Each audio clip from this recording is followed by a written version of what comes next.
Everyone, I'm Rich Clark from Clark Farms. I'm standing out here in front of our landscape design office you might recognize when you're driving down the driveway. And if you remember the great blizzard of 2026, you know that you sat home on the couch and did a lot of eating and watching TV because there was nothing else you could do. That's because you had groceries stashed. Maybe you made a mad dash to the supermarket before the storm hit. But our little furry friends didn't have the luxury of going shopping for food, so they had to eat what they had available. And the bad news for me is that the rabbits that live under our office couldn't get out of 3 feet of snow, so they ate whatever they could get to. And what they got to was my beautiful Castle Spire holly right here.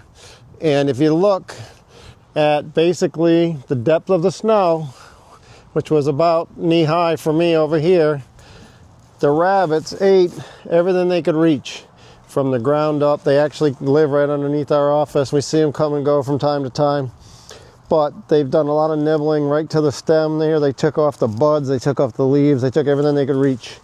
And so I don't feel that these branches are going to re-leaf.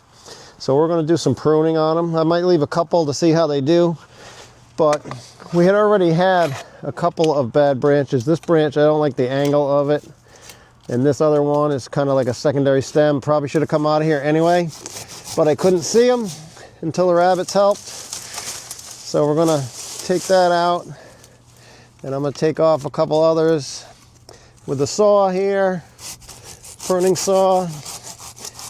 And then I'm going to trim some of these smaller branches.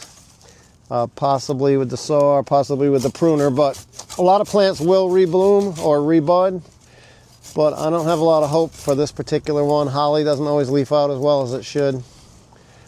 But anyhow, that's the story here. There's more than one kind of pest in the garden.